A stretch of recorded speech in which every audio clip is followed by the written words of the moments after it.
Hello everyone, welcome to career information job alert. तो इस video में आपसे मैं जो डिस्कस करने वाला हूँ वो है exam analysis of today's exam, that is IDBI bank जो एग्जीक्यूटिव पोस्ट के लिए एग्जाम हुआ है उसके बारे में बहुत सारे जेन्युइन रिव्यूज मैंने कलेक्ट किए और वही आपसे मैं डिस्कस करने वाला हूँ, जैसे कि क्या सेफ अटेम्प्ट हो सकते हैं। उसके बाद में लेवल ऑफ एग्जाम कैसा था, कौन सा सेक्शन कैसा था, कैसे क्वेश्चंस पूछे गए थे, वो भी सारी इंफॉर्मेशन जितनी मेरे पास है वो मैं आपसे शेयर करूंगा। और सेक्शनल और एक्सपेक्टेड कट ऑफ क्या हो सकता है, सबसे इंपॉर्टेंट जो चीज होती है वो है कट ऑफ फैक्टर्स, तो उसके बारे में डिस्कस करेंगे। सबसे पहले इस बार का जो पेपर था ओवरऑल मैं कहूंगा मॉडरेट था। और मॉडरेट इसलिए कहूंगा क्योंकि बहुत सारे सेक्शन जो है वो टफ थे, कुछ सेक्शन जो थे वो थोड़े इजी टू मॉडरेट थे। इन डिटेल मैं आपसे आगे डिस्कस करूंगा।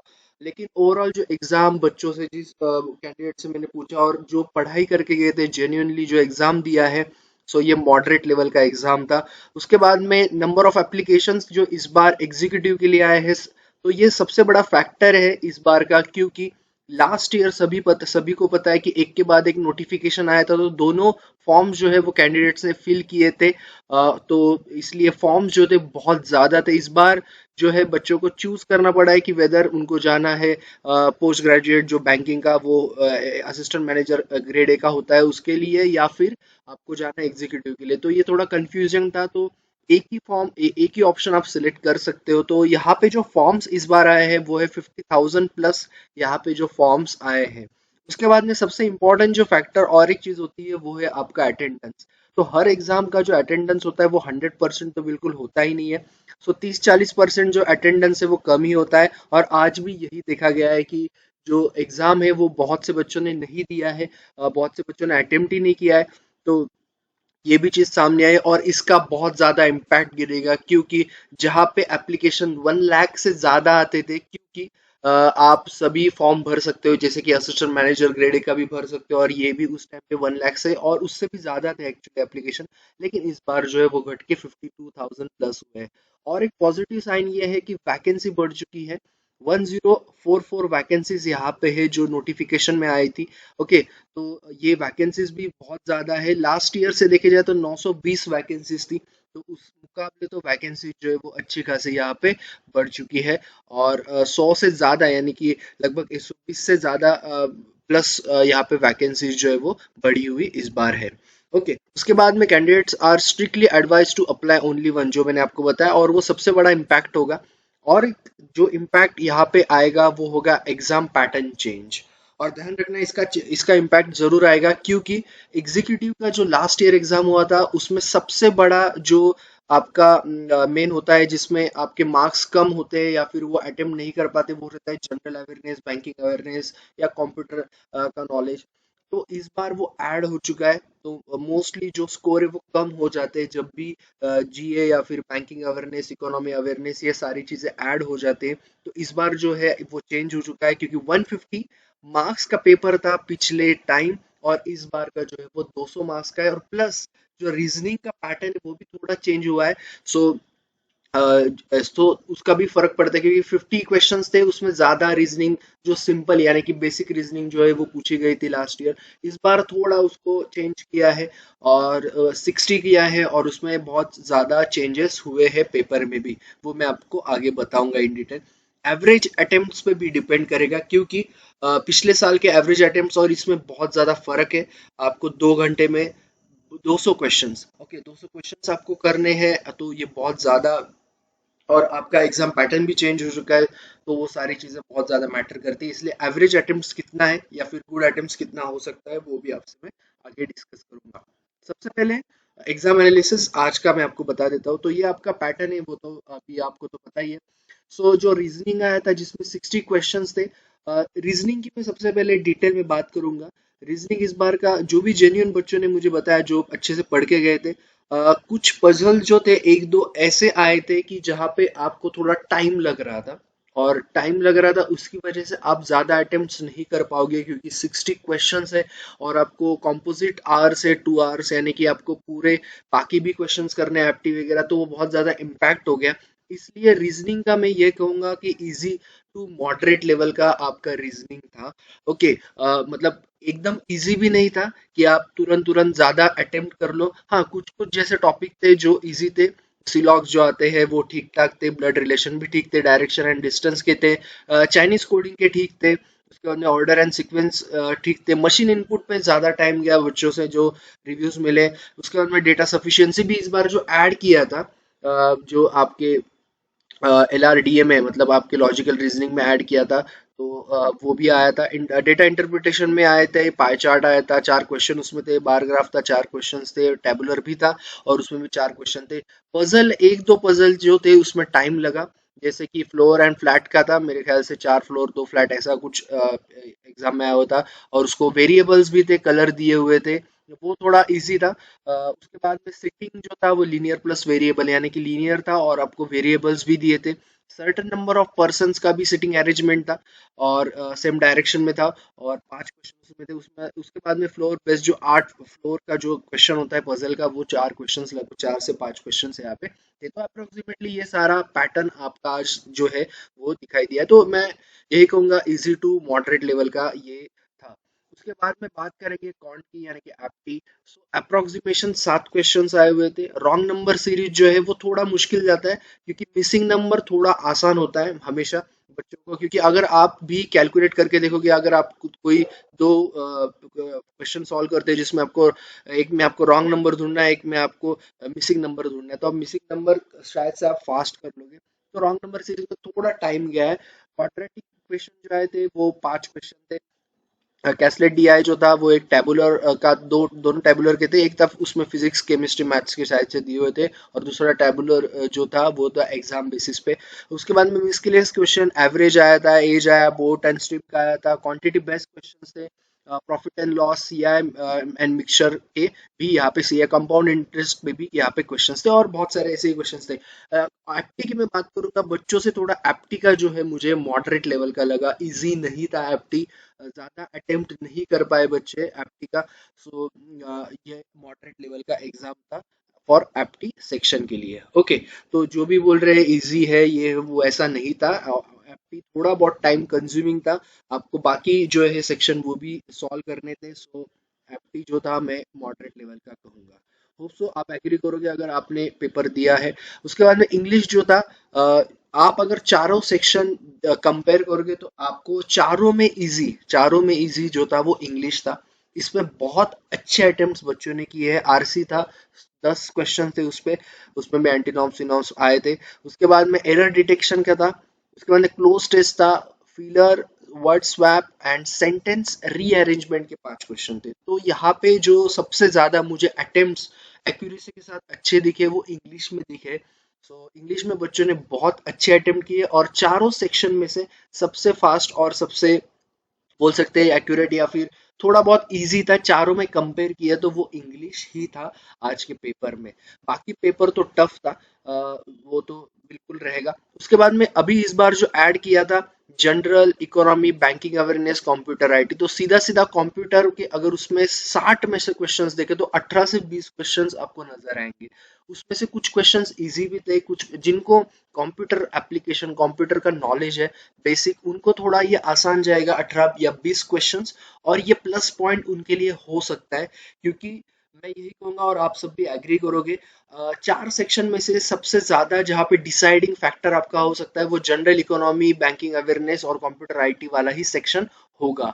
क्योंकि बाकी सेक्शंस में थोड़ा बहुत स्कोर इधर उधर हो जाता है, लेकिन यहाँ पे आपको जो है परफेक्शन की जरूरत है, और नॉलेज की जरूरत है, और पढ़ाई की जरूरत है, तो इसमें वही स्कोर करते हैं जो पढ़ के आते हैं मोस्टली। सो इसमें कंप्यूटर का जो था 18 से 20 क्वेश्चन, जिनका अच्छा होगा बहुत, उनके चांसेस है उनका स्कोर अच्छा आने के। जैसे कि यूआरएल का फुल फॉर्म पूछा था, एमएस एक्सेल पे क्वेश्चंस थे अच्छे खासे, वायरस पे 3 क्वेश्चंस थे, बाद में क्लियर जो था एक क्वेश्चन था जिसपे मेरे ख्याल से कंट्रोल एंड डिलीट पे कुछ पूछा हुआ था, उसके बाद पेज ब्रेक का मेरे ख्याल से शॉर्ट फॉर्म या कुछ पूछा हुआ था, एमएस वर्ड होम पेज के बारे में था, प्रिंटर पूछा हुआ था, वी लुकअप के बारे में। बेसिक क्वेश्चन 3-4 थे जिसमें इनपुट आउटपुट से बैटरी के बारे में पूछा हुआ था, इंटरनेट पे था एक क्वेश्चन, और एक प्लॉटर पे था। बाकी भी और क्वेश्चंस होंगे, आपको याद है तो आप कमेंट बॉक्स में बता सकते हो। जितने मैं ले पाया वो आपसे मैं अभी शेयर कर रहा हूँ। ओके, तो ये 60 में से कुछ क्वेश्चन थे। उसके बाद में आते हैं जनरल इकोनॉमी बैंकिंग अवेयरनेस के बारे में। ओके, तो यहाँ पे जो क्वेश्चन पूछे गए थे मैक्सिमम बहुत सारे क्वेश्चंस यहाँ पे मैंने मतलब लाने की कोशिश की।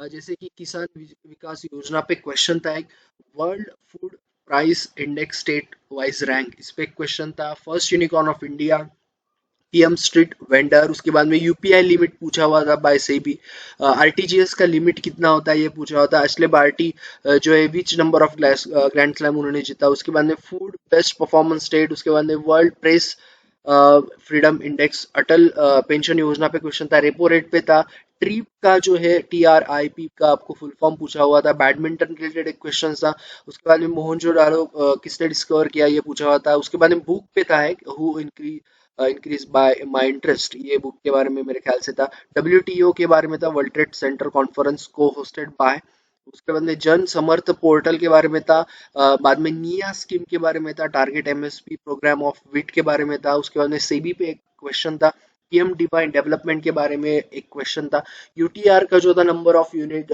ये डिजिट्स कितने होते हैं ये पूछे हुए थे, हैंडलूम डे के बारे में था, पीएम स्वनिधि के बारे में था, नेशनल पेंशन स्कीम जो एनपीएस है उससे रिलेटेड था, किसान credit loan card card loan है उसके ऊपर क्वेश्चन था, उसके बाद में smile initiative launch by which ministry वो पूछा गया था, शाही इटाची जो बिलोंग कौन से स्टेट को करता है, उसके बाद में केसीसी स्मॉल लोन लोन के बारे में पूछा हुआ था, प्राण के जो डिजिट्स है वो कितने, आरबीआई पे दो तीन क्वेश्चंस थे, रामसर साइट के बारे में पूछा हुआ था और एआर से रिलेटेड एक क्वेश्चन, तो ये कुछ ओवरऑल क्वेश्चंस या थोड़ा बहुत इधर उधर हो सकता है, बाकी आपने पेपर दिया है तो उसी के हिसाब से मैंने यहाँ पे जो है कलेक्ट किए हैं।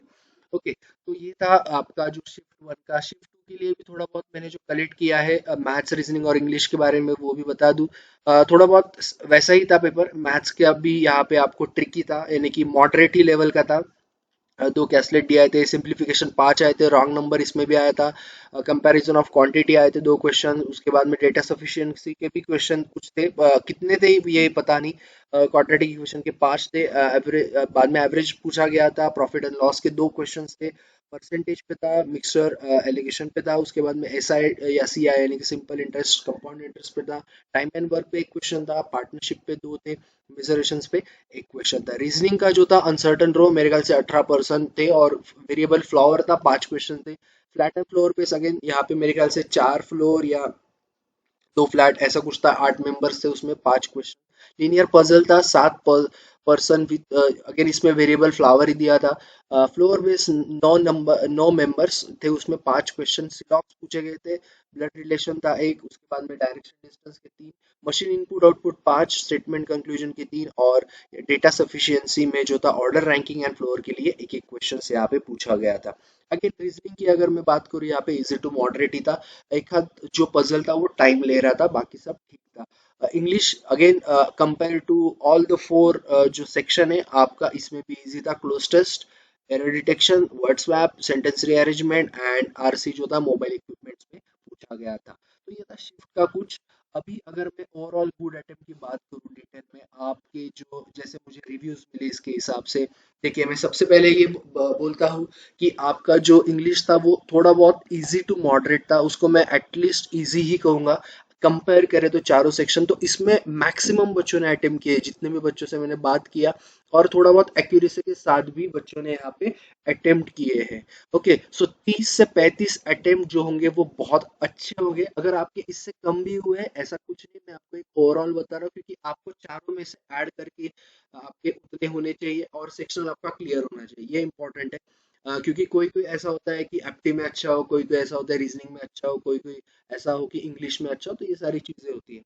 उसके बाद में न्यूमेरिकल एबिलिटी का जो बताया मैंने मॉडरेट था, बहुत से बच्चे अटेम्प्ट नहीं कर पा रहे थे, लेकिन 18 से 25 जो है वो अच्छे अटेम्प्ट है, क्योंकि क्वाड्रेटिक इक्वेशंस या सिंप्लीफिकेशन या अप्रोक्सीमेशन जो आए थे वो ठीक ठाक थे, तो वो हो रहे थे अच्छे से सॉल्व। उसके बाद में लॉजिकल रीजनिंग LRDA जो है डेटा एनालिसिस एंड इंटरप्रिटेशन की बात करेंगे, इस बार वो ऐड किया था, पिछली बार जो था रीजनिंग था, एक बार इंटरप्रिटेशन ऐड किया हुआ था, इसलिए थोड़ा उसको लेंदी कर दिया और थोड़ा इजी टू मॉडरेट लेवल पे चला गया, क्योंकि पूरे अटेम्प्ट होना मुश्किल है, 60 से 60 या फिर एक्यूरेसी के साथ होना थोड़ा बहुत उससे भी मुश्किल है। तो जैसे मैंने बताया पजल में थोड़ा बहुत बच्चे फंस गए थे, जो अच्छे पढ़ते हैं वो भी थोड़ा बहुत फंस गए थे, 35 से क्योंकि टाइम जा रहा था तो आपको जल्दी निकलना भी जरूरी था। 35 से 40 जो हो गए वो अच्छे अटेम्प्ट हो गए, इससे कम भी हो गए तो ये मैं अच्छे ही कहूंगा, लेकिन एक जस्ट ओवरऑल आपको मैं बता रहा हूँ। उसके बाद में आते हैं general economy, banking, computer, IT, awareness, सारे 60 क्वेश्चन जो थे। 25 से 30 आपके आगे अटेम्प्ट है तो बहुत अच्छे हैं, क्योंकि मॉडरेट टू टफ लेवल का ये सेक्शन था, बिल्कुल भी आसान नहीं था। मॉडरेट भी नहीं कहूंगा मैं, मॉडरेट से थोड़ा सा ज्यादा था, क्योंकि हाँ एक चीज अच्छी है, जिनका कंप्यूटर का नॉलेज अच्छा होगा उन्होंने 10-12 मतलब जो भी 15-20 क्वेश्चन पूछे हुए थे उसमें से 10-12 उनके वहां पे ऐड ऑन हो जाएंगे, और बाकी उनको थोड़े बहुत ही मार्क्स लाने पड़ेंगे जीए के बाकी के सेक्शन, जैसे कि जनरल और इकोनॉमी सेक्शन या फिर बैंकिंग सेक्शन में, तो वो थोड़ा ऐड ऑन हो जाएगा। लेकिन अगर आपका गुड अटेम्प्ट 110 से लेके 135 तक रहेगा। अब ये बहुत ज्यादा मैंने यहाँ पे डिफरेंस दिया है, क्योंकि यहाँ पे बहुत सारे बच्चे भी ऐसे हैं कि 135 अटेम्प्ट के 110। अभी एक चीज याद रखना कि एक्यूरेसी कितना है वो इम्पोर्टेंट है। ओके, तो ज्यादा अटेम्प्ट्स में मत जाओ, आपकी एक्यूरेसी कितनी है। अगर आपने 100 क्वेश्चन अटेम्प्ट किया और आपकी 100 क्वेश्चंस आपको बताया कि 100 के 100 आपके राइट है, so then and then also आपके बहुत अच्छे अटेम्प्ट है। ओके, ये 110 135 यहाँ पे इसलिए लिखा है क्योंकि ऐसा हो सकता है एक्यूरेसी आपकी 90% हो, 95% हो, डेफिनेटली उससे कम तो नहीं चाहिए, क्योंकि आप जब भी पेपर अटेम्प्ट करोगे तो अच्छे से करो। ओके, सो 110 से लेके 135 will be your good attempts here. Okay, सारे मिला के फिर आपका डिपेंड होता है, इंग्लिश में कम हो, एप्टी में कम हो, वाइस वर्सा जो भी आपका हो। प्रीवियस ईयर जो कट ऑफ है मैं उसके बारे में आपसे एक 2 मिनट में डिस्कस करूंगा, क्योंकि ज्यादा इस पे डिपेंड मत रहो। उसका रीजन तो मैंने आपको स्टार्टिंग में बताया था, एग्जाम पैटर्न। क्योंकि 150 मार्क्स जो थे पिछली बार, वो आपके मैक्सिमम जहां पे आप स्कोर करते करते हो वो सारे सेक्शन थे, यानी कि रीजनिंग, इंग्लिश एंड एप्टी। ओके, तो वहां पे स्कोर 150 में से होके भी आपका जो कट ऑफ था वो 101 था ओपन के लिए। ओके, 101 था, एससी के लिए 90 था, या एसटी के लिए 80 था, 96 ओबीसी के लिए था, ईडब्ल्यूएस के लिए 94 95 तक यहाँ पे था। ओके, इस बार तो ऐड हो चुका है आपका जनरल अवेयरनेस, या फिर कंप्यूटर अवेयरनेस या इकोनॉमी अवेयरनेस, सारी चीजें यहाँ पे ऐड, बैंकिंग अवेयरनेस, सारी चीजें आपकी ऐड हुई है। तो उसका इम्पैक्ट बहुत ज्यादा गिरेगा, क्योंकि जहाँ पे आपको 150 अटेम्प्ट करने थे यहाँ पे आपको 200 करने हैं, और उसमें सबसे ज्यादा क्वेश्चन जो है रीजनिंग और आपका अवेयरनेस खा जाता है, क्योंकि 120 तो उधर ही हो गए। तो उसकी वजह से ये जो कट ऑफ है ये कम जाएगा। ये और वैसे भी आप इसको वैलिड नहीं पकड़ोगे, क्योंकि ये 150 में से था, और तीनों आपके स्कोरिंग सेक्शंस थे जितना मुझे पता है, और वेटिंग लिस्ट भी लगती है, ये तो आपको पता ही है। तो वेटिंग लिस्ट का भी अलग से कट ऑफ लगता है, आप उसमें 8 9 मार्क्स जो होते हैं कम रहते हैं, और मोस्टली 10 मार्क्स या कुछ ऐसे कम होते हैं, और वेटिंग लिस्ट भी इसका जारी किया जाता है, इस साल भी करेंगे। तो अभी हम बढ़ते हैं एक्सपेक्टेड कट ऑफ सेक्शनल और ओवरऑल। सेक्शनल के बारे में सबसे पहले बात करूंगा मैं, क्योंकि क्यों जरूरी है। ओके, क्योंकि general economy, banking awareness, computer IT में जो कट ऑफ है वो हो सकता है 8 से 10 रहे जनरल ईडब्ल्यूएस के लिए। वही लॉजिकल रीजनिंग वाला जो है 12 से 13 रहे। न्यूमेरिकल एबिलिटी के लिए 10 से 12 तक रह सकता है। इंग्लिश लैंग्वेज के लिए 11 से 12। वही अदर कैटेगरीज के लिए 6 से 7 इंग्लिश हो सकता है। 5 से 6 जो है वो न्यूमेरिकल एबिलिटी हो सकता है। 6 से 7 लॉजिकल रीजनिंग में हो सकता है, और जो आपका जीए वगैरह है उसमें 4 से 5 या फिर 6 तक भी जा सकता है। अभी हम बात करेंगे एक्सपेक्टेड ओवरऑल कट ऑफ की। सो जनरल कैटेगरी के लिए 100 से लेके 110 तक कट ऑफ जा सकता है, इसमें आप +-2 पकड़ के चलिए, +-2। ओके, उसके बाद में ओबीसी के लिए जो है वो 95 से लेके 100 तक हो सकता है। एससी के लिए जो है 85 से 90 तक। एसटी के लिए 78 से 83 तक, 80 तक रह सकता है। ईडब्ल्यूएस का जो है वो 95 से 100 तक रह सकता है। अभी ये जो कट ऑफ है ये आपका जो है नॉर्मल है। वेटिंग लिस्ट के लिए आप 5 से 6 मार्क्स यहाँ पे माइनस कर सकते हो for waiting list cut off. अगर वेटिंग लिस्ट का कट ऑफ भी आता है तो मोस्टली आता है, हर साल आता है ये। ये था पूरा एनालिसिस, जो भी जेन्युइन चीजें थी वो सारी मैंने बताई आपको। ज्यादा ये भी नहीं बताया कि ये इजी ये मॉडरेट, लेकिन ओवरऑल जो पेपर था वो मॉडरेट लेवल का था। चारों सेक्शन में आपको वापस बता दूं तो सबसे टफेस्ट आपका जनरल इकोनॉमी वगैरह सेक्शन था। उसके बाद में सेकंड नंबर पे आपका एप्टी था। तीसरे नंबर पे आपका जो था वो रीजनिंग था, और सबसे आसान चारों में से आपका इंग्लिश था। तो ये था पूरा आपका जो है एग्जाम एनालिसिस। सो ऐसे ही बहुत सारे वीडियोस आपके लिए लेके आऊंगा। जॉब अलर्ट्स तो हर दिन चलते रहेंगे चैनल पे, तो आपको क्या करना है, सब्सक्राइब करना है, एंड जब भी रिजल्ट आएगा मैं आपको बता दूंगा। अगर कोई क्वेरी तो पूछ सकते हैं। और एक चीज, आपके अटेम्प्ट जो है, एक्यूरेसी कितनी है, क्या है, या फिर क्वेश्चंस कैसे आए थे, वो आप कमेंट बॉक्स में यहाँ पे बता सकते हो। बाकियों के लिए भी हेल्प हो जाएगी, और अगर कुछ रहा तो मैं वीडियो भी वैसे ही बना दूंगा। So okay, so thank you all the best, and मिलते हैं नेक्स्ट वीडियो में। स्टे ट्यून एवरीबॉडी, सब्सक्राइब करना मत भूलना और शेयर करो ज्यादा से ज्यादा।